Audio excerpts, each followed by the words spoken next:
Hello, everybody, and welcome to another edition of OTH Sports View. My name is JP Butler. I'm joined by the usual suspects, Shawn, Campbell to my left, Sam Wilson to my right.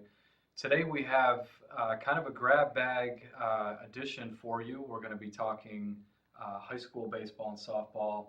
We've got some track and field. We've got some college basketball with the Bonnies, and we've got a little bit of an item on the Salamanca football team. So we'll get right into it. Last night was another busy night for high school baseball and softball. It's that time of year where there's seemingly 25 games a day as everybody just tries to get their games in over the next month here before playoffs start. The interesting thing from Wednesday night was the two Olean teams in action, both playing against Gowanda in an interesting situation here. Both Olean teams go into that game undefeated. Gowanda now league counterpart, so a huge game in terms of the standings going forward. And both Olean teams, maybe surprisingly, dropped that game. Shawn, you did the baseball game. What happened in the baseball game? We know that was a 5-3 final, extra innings. What did you see in that one? Well, they fell behind kind of early. Garrett Bolt, their Olean starter, ended up throwing a lot of pitches, not lasting too long. But the real big problem for them was errors really came back to kill them. They had 6 errors and gave up 4 unearned runs and a 5-3 loss. So it really all boils down to that. Right, and on the softball side, the Huskies just ran into a great pitcher. They didn't play all that poorly. I think a couple of errors hurt them too. They didn't play all that poorly. They just couldn't really get enough off of that Taylor Olson from Gowanda. In what was a 3-1 loss there. Gowanda put up a run early and then added 2 more, and that was just too much for Olean to be able to overcome those, and those runs were unearned. Olean was able to get one in the 6th and then put another runner in scoring position, but they just couldn't get the big hits to get some of these girls across, and so. Like I said, kind of surprisingly, maybe two losses there, and now you have a situation where Gowanda has control of that league, and it's going to maybe take these Olean teams, getting a win out at Gowanda when those games come. And we talked about with Olean being a Class B team this year, this is a team they could run into in the postseason on both sides. Yeah, I mean, if Olean has expectations of getting to maybe a state Final Four, Gowanda's a team they could very well meet in the Class B overall final, because Olean's in B1 this year, Gowanda in B2, so it could be an interesting dynamic down the road. Right, and it would be very interesting to see these teams potentially play, a rubber match, at that point, or run into each other again with, Far West Regional spot on the line. Shifting to Salamanca football. Sam, you're over at the school today. This was kind of an interesting thing. I don't think I've ever seen anything like this before. Senator Kathy Young in town to do sort of a senatorial honoring of the Salamanca of 100 years for Salamanca football. What went into that? Right. Last month in March, the state Senate unanimously passed a resolution just recognizing the 100th year of Salamanca football, all the success they had over the years with Joe Sanfilippo, George Witcher, all the sectional titles, under Rich Morton making the state Final Four and the state finals in 99 and 01. And just, kind of just a congratulations to recognize the all the success they've had. This last year, as we know, was kind of a difficult year for Salamanca. Heading in, there were talks of mergers, and they ended up passing on that. And then they fielded their own team with clear numbers issues, and they didn't win a game this year. So I think it was a great encouragement to the kids who, I think their numbers will be better next year, and it was a good encouragement to the kids just to, recruit a friend, work hard this summer, and it was a nice recognition for the history of the program. Right. And maybe, kids hearing about the history of the program, may entice them more, because we know that Salamanca historically has been one of the better programs in the Big 30. People were just shocked when they heard that Salamanca had numbers issues, because for years, for decades, you counted on them being at the top of the Big 30. Right.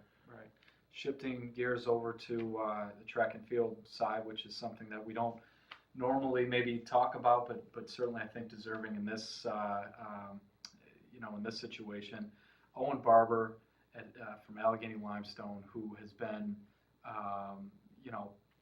pound for pound probably one of the best athletes in his particular sport in the Big 30, and maybe goes sort of untalked about because not a lot of people are maybe talking about track and field. But this is a kid who last year as a junior set 3 program records, one at the sectional and regional level, made it all the way to the state level. I think for the last 2 years he's been at the state level, and now as a senior, we certainly expect him to be back there again. I would imagine he's just a distance star for the Gators, and what he's accomplished has been amazing. The other day, he officially put pen to paper, signing with the UB program to continue his career at the Division I level next year.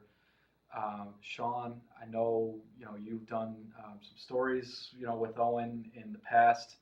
I took their meet from the other day, and again he was just automatic in the 8, 16, 3200.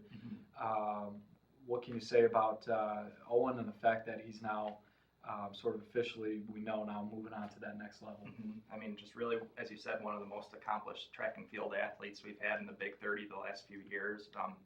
4 school records at Allegheny Limestone, all of the distance ones, and steeplechase too. Also really good in cross country too, so it'll be interesting to see if he does cross country and track and field at UB. But just, he's had a tremendous ride, and it's interesting to see him put pen to paper there. And Mike Wilbur, certainly we've talked to Mike about Owen and how good of a kid and an athlete he is overall. When you did the story last year, do you kind of get an idea of what it is that sort of motivates him to do as well as he had? Did you guys talk about that? Yeah, I remember one thing he mentioned, as a distance runner, he goes on lots of big runs through Allegheny, and I remember him mentioning just the encouragement from the people he would pass by, just cheering him on and saying how much they appreciate what he does and just how impressed they are, and just that's something that he obviously really thought about last year at least, just the encouragement from the community and just almost doing it for them too. Right. And so we certainly offer our congratulations. He's just the latest in a number of Big 30 kids, it seems like especially lately, who have committed to the next level here. We've talked about a couple of the baseball players. Another one, actually, real quick, that we could get into, this story is coming out in Friday's edition of the Times-Herald, is Tommy Easton. We've mentioned that name before.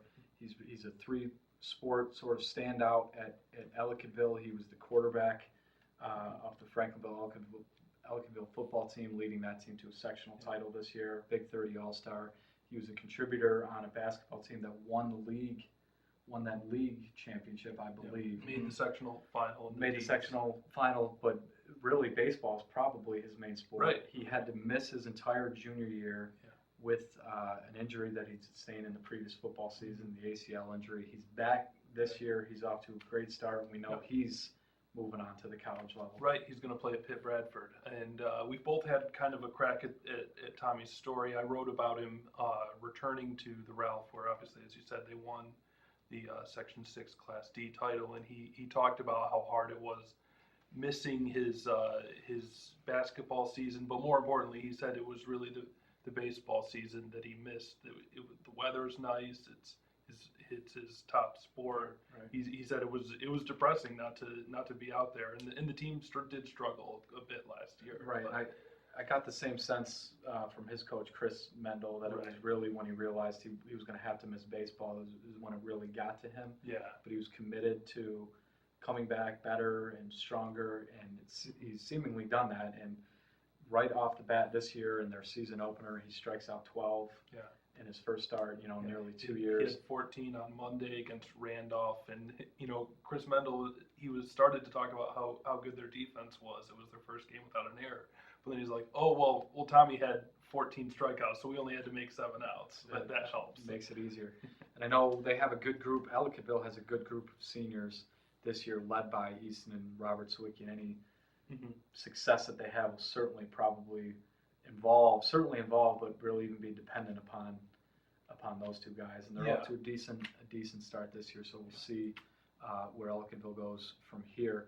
A final note, in the world of St. Bonaventure basketball, the program today did officially make the announcement on Jordan Tyson's departure from the program. They've said that he will not be back next year, will transfer out. Something that we've known for, it's been out there for a couple of weeks now that this was going to be the case. And so that officially gives the Bonnies, that moves them from 1 to 2 scholarships available for this particular recruiting class for next season. We'll see how they maybe use those, if they end up using those or holding on to one. And that leaves the Bonnies with, in my opinion, 3 sort of true big men on the roster. You've got Liberty transfer David Ando, who's expected to come in and play and contribute right away.